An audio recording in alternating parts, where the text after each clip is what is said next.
Gracias, porque es una nueva oportunidad de enseñar tu palabra. Tú eres bueno y has sido bueno y seguirás siendo bueno, aunque nosotros seamos malos. Yo te bendigo, te alabo, te doy gracias y te pido que tu Santo Espíritu me ayude, el Paracleto, el ayudador, me ayude a transmitir lo que debo transmitir y que es tu poderosa palabra. Quita todo vestigio de humanidad y que sea todo lo espiritual que podamos hacer, hablar y entender esta noche. Te doy gracias en el nombre de Jesús. Amén. Podemos darle un aplauso al Señor en fuerte. Ahora sí podemos sentarnos. Podemos sentarnos, mis amados. No voy a enseñar lo mismo que enseñé a mediodía, esta mañana, porque bueno, Dios a mí me dijo que no enseñara lo mismo, por eso no lo hago, ¿ok? Pero les traigo una palabra en donde es un espejo, es un reflejo. ¿Qué hace uno en un espejo? Bueno, se mira en él para ver cómo se ve, ¿verdad? Y la Biblia es un espejo. Si ustedes no saben, la Biblia es un espejo. Y un espejo en el que nos confronta con la realidad en nuestra vida. La Biblia es, como lo dije en estos días, un libro de principios, de historia, de comportamiento, de moralidad. No es un libro religioso, en el que nos podemos ver y a través de esos principios cada vez nuestra vida será mejor, si los ponemos en práctica. ¿Están de acuerdo? No es una vida religiosa, no es una vida mojigata, no es una vida de susto, de temores, no. La Biblia no nos lleva a eso. De hecho, Jesús mismo dijo, cuando conozcan la verdad que soy yo, van a ser libres. Una libertad en el espíritu que Dios nos da. ¿Está bien, mis amados? Voy a contarles una historia. Y es una historia de la vida real porque la Biblia es más real que nosotros. Y esta es una historia en la que nos podemos mirar en un espejo y evaluar en qué estamos. ¿Cuántos jóvenes hay aquí? Levanten sus manos, jóvenes, los jovencitos, jóvenes, los más jóvenes. Jóvenes de 50 años, ¿hay aquí? Ustedes créanse jóvenes. La Biblia dice que el Señor nos renueva como las águilas. Entonces somos jóvenes. Hay nuevas juventudes en Dios. ¿Por qué están tan tristes ustedes esta noche? ¿Qué les pasa? Bien, voy a hablarles de un personaje en la Biblia que, entre otras cosas, se le dedica muchos capítulos a este personaje. Es de los pocos personajes que se le dedica tanto en un libro de la Biblia para hablar de su vida y de lo que hizo y de lo que le pasó. Se llama José. José es una historia que ustedes han visto en Semana Santa, que la pasan por las televisoras y todo este cuento, ¿verdad? Pero realmente detrás de la vida de José hay muchas cosas, muchas vivencias y muchos ejemplos que cada uno de nosotros tiene que poner en práctica como principio de vida, como estilo de vida. José lo conocemos como un soñador. Literalmente la Biblia dice que soñaba sueños. Y lo conocemos como un soñador joven que cometió varios errores, que lo llevaron a aprender por la experiencia de esos errores. La historia de José empieza por allá en Génesis capítulo 37. José fue el penúltimo hijo de Jacob y lo tuvo con la esposa que él más amó. El penúltimo. Pero les decía que José fue un soñador y su papá parece, por lo que dice la Biblia, que era el hijo que más amaba. Ustedes han leído la historia, ¿verdad? Bien, José empezó a tener sueños, a Dios a darle sueños y empezó a contarlo, obviamente desde una manera, desde un punto de vista de su carne, empezó a contar todos estos sueños. Y en el primer punto que quiero que usted se detenga a pensar es, cuando Dios le dé un sueño, no se lo cuente a todo el mundo. Porque va a haber gente que no va a entender bien lo que usted dice y se van a amargar en primer lugar. Y en segundo lugar le van a desear que no se realice el sueño, porque así somos los seres humanos. ¿Me están escuchando? ¿Les ha pasado a ustedes alguna vez? No levanten la mano. Entonces José tuvo sueños y se los empezó a contar a los hermanos, pero desde una perspectiva ególatra, desde su ego, y era uno de los más pequeños. Incluso llegó en algún momento a reunir a su familia y ahí estaba su papá y su mamá, o su papá. Tanto que el papá le dijo, ¿y qué? Yo me tengo que arrodillar delante de ti. Cuando soñó lo de la luna y las estrellas y todo este asunto. Y así sucedió, pasó la vida de José. Pues José era hijo, como les dije, de Jacob. ¿Qué hacían ellos en ese territorio en aquella época? Bueno, eran agricultores y eran ganaderos. Se dedicaban a la ganadería, sobre todo en esta parte. Los hermanos mayores de José se llevaban el ganado. Cuando se acababa el pasto, la comida para el ganado, se tenían que trasladar a otra parte, y cuando había sequía tenían que ir a buscar donde encontraran hierba para el ganado. Caminaban mucho, eran nómadas. Y en una ocasión los hermanos se fueron por muchos días y el padre no los había visto. Y en una de esas llamó a José y le dijo, mira, yo necesito que tú vayas a ver dónde están tus hermanos. Ya los hermanos le tenían cierta cólera, cierto enojo a José. Y habían urdido de la manera de hacerle daño, de alguna manera. Y efectivamente José, dice la Biblia, salió caminando a buscar a sus hermanos. Preguntó aquí, preguntó allá, hasta que alguien le dijo, no, yo los vi en Arlington, por allá están. Y efectivamente los encontró. Dice la Biblia que cuando ellos lo vieron de lejos, empezaron a hacer planes para matarlo, a su hermano. Uno de ellos intervino en la conversación, dijo, mira, no matemos a este muchacho porque le vamos a hacer un daño al papá, a nuestro padre. Él lo quiere mucho, entonces no lo hagamos, vamos a inventarnos otra cosa, pero no lo matemos. Bueno, efectivamente los hermanos agarraron a José, lo apresaron y lo tiraron a una cisterna, a un pozo. No tenía agua, porque si no se ahoga. Y fueron donde el papá, agarraron la túnica de los colores que le había hecho el padre a José y se la mostraron al papá porque la embadurnaron de sangre de animal. Y se la mostraron al viejo. Y el viejo empezó a llorar, se fue mi hijo, lo despedazó una fiera en el campo. Le dio mucha tristeza. Uno de los hermanos, dice la Biblia, pasaba por allí una caravana de ismaelitas, de gente que compraba y vendía lo que sea, hasta seres humanos. Y se lo vendieron a esta gente. Y dice la Biblia, narra la historia de la Biblia, que esta gente llegó a Egipto. Egipto, importante que sepamos, era la potencia dominante de la época, tipo Estados Unidos hoy en día. Egipto dominaba el mundo conocido. Estaban los faraones y todo este asunto. Y bueno, la historia que quiero comenzar, porque les estoy haciendo un resumen, porque no tengo mucho tiempo hoy, ahora en la noche. Empieza, y quiero que vayan conmigo. ¿Trajeron Biblia, sí o no? Ok. Génesis capítulo 39. Les hice más o menos un resumen desde el 37. La historia de José termina por allá en el 50, 51. Pero ¿a dónde quiero llegar? Ustedes van a ver dónde voy a llegar con ustedes en esta narrativa, en esta historia que les estoy contando y que está en la Biblia. Yo dije al principio que es una historia que es, ¿qué cosa? Un espejo. ¿Qué cosa? Hello. Es un espejo. Digan conmigo, un espejo.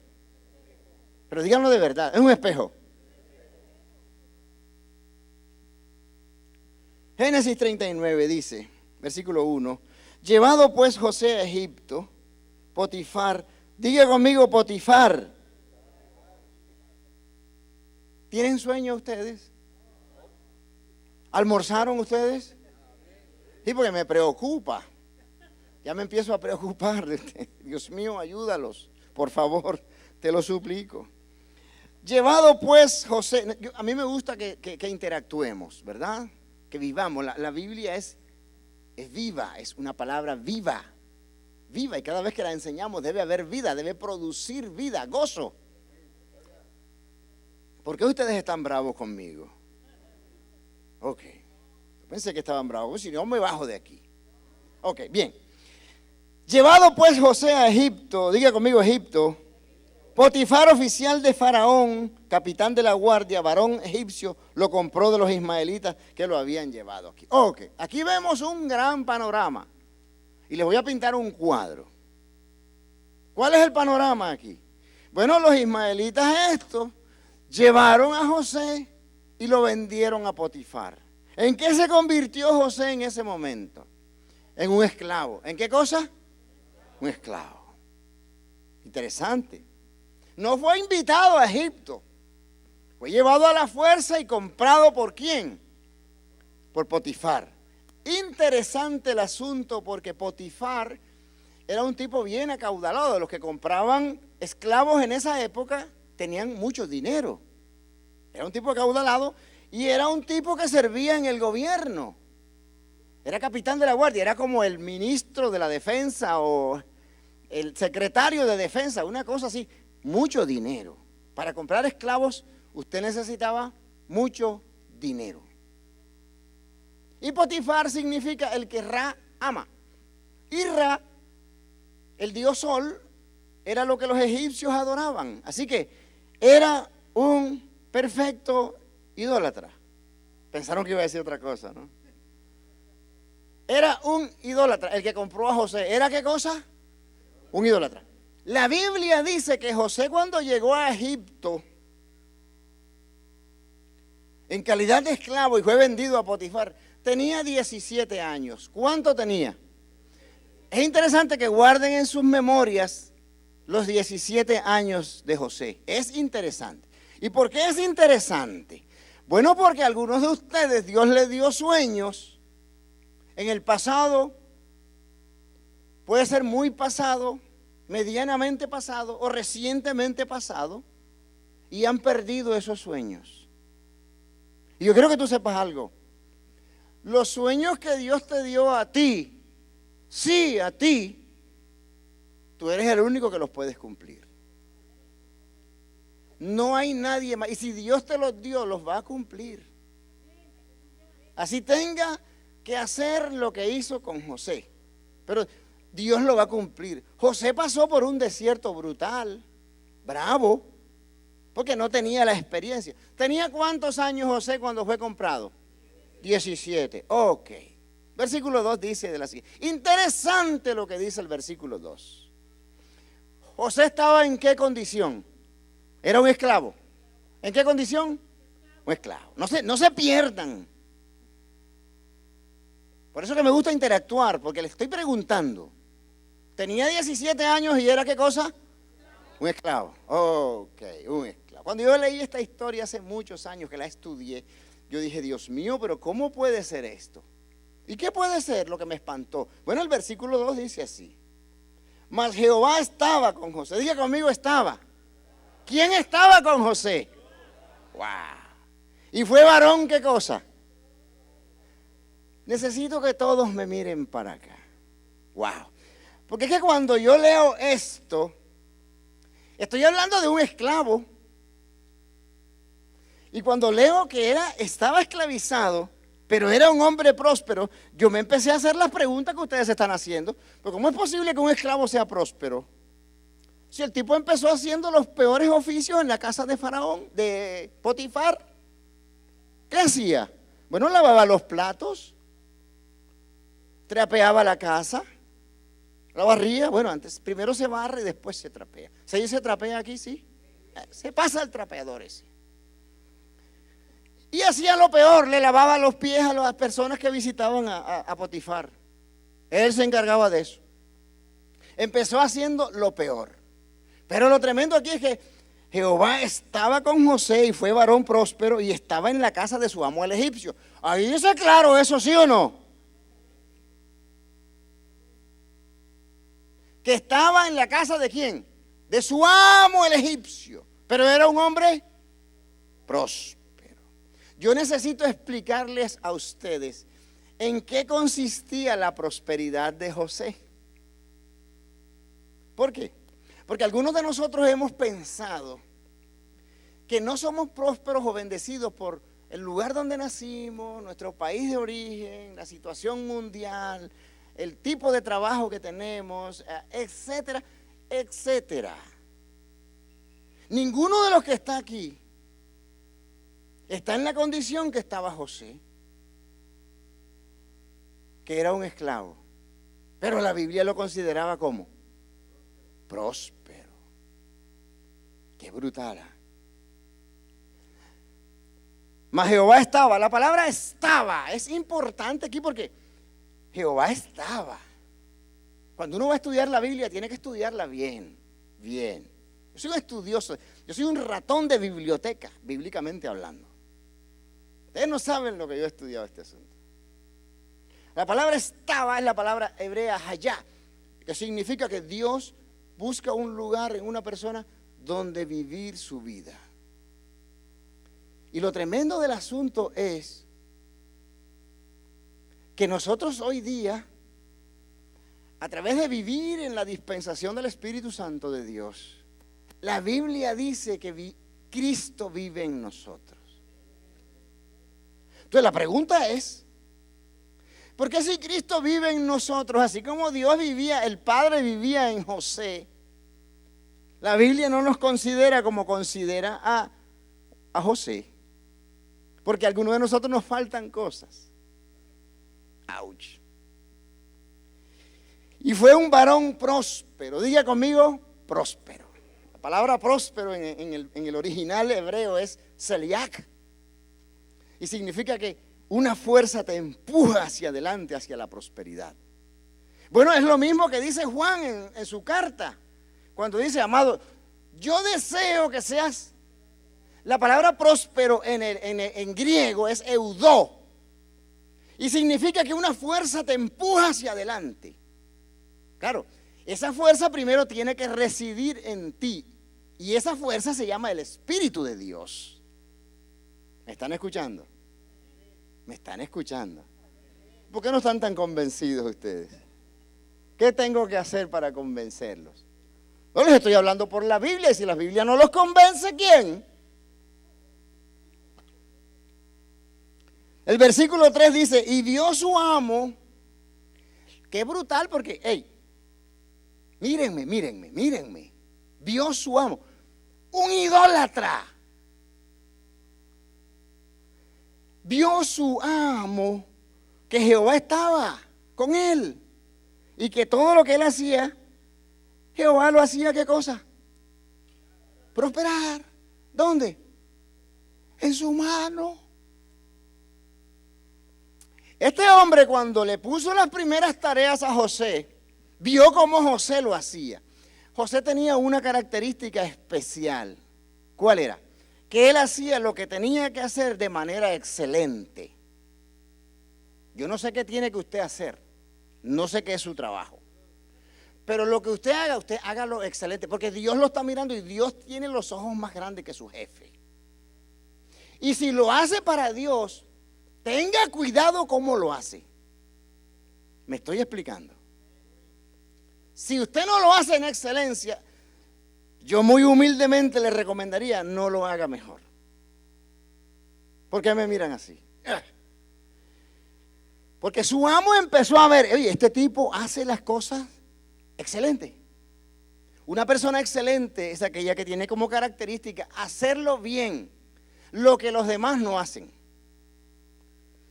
El tipo sencillamente le tocaba lavar los pies a los invitados, los lavaba. Apaguen ese celular, ustedes están conectados con el rey. El tipo sencillamente hacía en excelencia lo que tenía que hacer. Por eso pregunté al principio, ¿cuántos jóvenes hay aquí? Porque ¿cuántos años tenía José? 17. Uy, ustedes se aprenden la lección rapidísimo. Y vio su amo que Jehová estaba con él y que todo lo que él hacía, Jehová lo hacía prosperar en su mano. El versículo 4 dice, hacía yo gracia en sus ojos y le servía. Y él le hizo mayordomo de su casa y entregó en su poder todo lo que tenía. José empezó a escalar posiciones dentro de una gran empresa que este hombre tenía, que era su casa, una hacienda llena de gente, llena de esclavos, que todo el mundo hacía lo que tenía que hacer. Pues José empezó a convertirse en un supervisor, porque Potifar le dijo, mira, tú haces las cosas excelentemente, espectacular. Yo te voy a dar que supervises esto. La Biblia dice ahí que él entregó en su mano. ¿Qué se entregó en su mano? Bueno, José llegó a ser el administrador general de todo esto que el tipo tenía, que era una cosa grandota. Dice más adelante que el Potifar no se preocupaba por qué iba a comer. José se encargaba de ir al Walmart, a todo ese asunto y comprar todo eso. Administrar bien la hacienda. Pero lo mejor del cuento era que cada peso que este hombre le daba, cada dólar que le daba, el tipo le decía, mira, me gasté esto, y las cuentas eran espectaculares. Lo hacía ¿cómo? En excelencia. ¿Lo hacía cómo? ¿Lo hacía cómo? En excelencia. ¿Saben para dónde voy, verdad? Claro. Ya yo les dije que lo que tenemos que hacer, hagámoslo ¿cómo? Excelentemente. No bien hecho, no bien hecho, excelente. Diga conmigo excelente. Diga excelente. El versículo 6 dice, y dejó todo lo que tenía en mano de José, y con él no se preocupaba de cosa alguna, sino del pan que comía, y era José de hermoso parecer, semblante y belleza, y bella presencia. El tipo era hermoso. Bueno, era un hombre de gracia ante Dios. Y así siguieron algunos meses y años, hasta que la señora de Potifar, Dios mío, ayúdala, puso los ojos en el chico, buenote. Este chico está, como decimos en mi país, este pelado está buenísimo. Y le puso los ojos la señora Potífera, ya le puse nombre. Y entonces trató de engañarlo a José varias veces. Le dijo, acuéstate conmigo, ven, acuéstate aquí, siéntate aquí en mi cama. Cuando el esposo no estaba, le tendía trampas, dice la Biblia. Acuéstate aquí. José dijo, no. Hasta que un día estaban solos los dos. Así que si usted está solo en una casa y ella es sola, huya. Si no es su esposa, escape de esa casa. Y dice la Biblia que esta mujer lo agarró violentamente y él, por no dejar su integridad, salió corriendo, pero le dejó la ropa en la mano. Y esta mujer empezó a gritar, ¡auxilio, socorro! ¡Me quiso violar! Y cuando llegó Potifar de su viaje, le puso las quejas. ¿Qué le dijo? Bueno, el hebreo que tienes aquí trató de hacer esto y esto conmigo. Y tú que lo tienes, mira cómo lo tienes. Dice la Biblia que el tipo se encolerizó y puso en la cárcel a José. ¿Era injusto o era justo? ¿A ustedes le han pasado algunas cosas injustas, sí o no? La pregunta es cómo reaccionan ante la injusticia. Bueno, ¿cómo reaccionó José ante eso? Dice la Biblia que lo hacía tan excelente en la cárcel que el dueño de la cárcel, el administrador de la cárcel puso a José en eminencia. Yo me imagino que la puso a administrar, encárgate de, porque se enteró lo que él hacía con Potifar, se enteró. Y entonces el administrador de la cárcel le dijo, José, encárgate tú de todo este asunto. Tranquilo, bro, dale para adelante. Y en algún momento de todo esto, cayeron en la cárcel, porque era la cárcel donde llevaban a los oficiales de Faraón. Cayó el copero y cayó el panadero de Faraón, presos. Se hizo amigo de ellos y todo este asunto.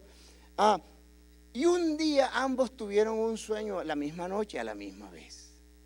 Y se lo contaron a José. Y José lo que les dijo fue, bueno, al copero le dijo, Faraón te va a restaurar a tu oficio. Tú vas a volver a colocar la copa de Faraón en su mano. ¡Wow! Es un trabajo espectacular. Y el panadero le dijo, no, el panadero no le dijo nada, le hizo así. Como dicen los puertorriqueños, te van a cortar el pico, brother. Efectivamente lo colgaron. Y al copero lo restauraron. Pero José les había dicho, bueno, les había no, porque el otro estaba muerto. le dijo al copero, hey, recuérdame cuando salgas. Si Faraón tiene algún sueño, hermano, yo puedo ayudarlo. Qué tremendo. Pasaron los días, dice la Biblia, creo que un par de años después, Faraón tuvo un sueño. Faraón era un tipo místico, rodeado de brujos, hechiceros y todo este asunto que los místicos se rodean de ese asunto. No buscan de Dios sino de eso. Ustedes pueden leer la historia también de Nabucodonosor y todos estos tipos. Estaban rodeados de una muchacho. Y tuvo el bendito sueño y nadie se lo interpretó. La misma historia casi calcada de Daniel con Nabucodonosor. Y el copero recordó, oye, yo tengo un amigo, ¿qué amigo ese? Con amigos así, ¿para qué enemigos? Dicen en mi país. Yo tengo un amigo que está preso. Él puede interpretar tu sueño. Bueno, le avisaron al administrador de la cárcel, afeitaron a José, le pusieron ropa nueva, buenos zapatos, y lo llevaron a la presencia de Faraón. ¿A dónde voy a llegar y por qué ustedes me están mirando con esos ojos así grandotes? Bueno, lo llevan a la presencia de Faraón y Faraón le cuenta el sueño y dice: José, te tengo la interpretación, hermano. Wow, hermano tampoco. Te tengo la interpretación. Y la interpretó efectivamente los 7 años de abundancia y los 7 años de escasez. De ahí vienen las frases aquellas, las vacas gordas, las vacas flacas, todo este asunto. Y se lo interpretó. Y cuando José le interpreta el sueño a Faraón, Faraón le dice, espérame un momento aquí. Y fue y se reunió con su equipo ministerial. Y les dijo, ¿qué les parece lo que este muchacho ha dicho? Yo me imagino las opiniones. Dentro de ese equipo ministerial estaba, disciernan quién estaba. Potifar. ¿Quién estaba? Wow. Quien había sido amo de José y lo había echado en la cárcel por una mentira de la mujer. ¿Por qué las mujeres me miran así? Regresó Faraón tomando la vocería de su equipo ministerial y le dice a José, bueno, vamos a leerlo. ¿Por qué tengo que contárselos? Si en la Biblia está mejor explicado que yo, ¿por qué se los voy a contar? Vayan conmigo a Génesis 2, más adelante, 41. Génesis 41. ¿Llegaron ya? Pues me tienen que esperar porque yo no lo... Aquí está. Ok. Versículo 37. Todo este resumen se los hice para llegar a este versículo 37 y finalizar la enseñanza. Bueno, tengo mucho tiempo. ¡Wow! Dice el asunto. ¿Cuál asunto? El sueño. ¿Cuál asunto? El sueño que José le interpretó y cómo debería ser. Porque José no solamente le interpretó el sueño, le dijo, mira, humildemente yo te sugiero que hagas lo siguiente. Le pareció bien a Faraón y a sus siervos, y dijo Faraón a sus siervos, ¿acaso hallaremos a otro hombre como este en quien el Espíritu de Dios esté? Wow, qué brutal es esto. Porque noten algo, Dios va a usar a cualquiera, así sea un idólatra, para discernir los dones que ustedes tienen. Tanto Jehová. ¿Era Faraón un místico, sí o no? ¿Y qué dice el versículo? Mira lo que dice. Y dijo Faraón a su siervo, ¿acaso hallaremos a otro hombre como este en quien esté el Espíritu de Dios? Allá. Recuerdo que cuando estábamos empezando dijimos que el Jehová estaba con José. Allá. ¿Qué significa allá? Que Dios busca una vida donde vivirla.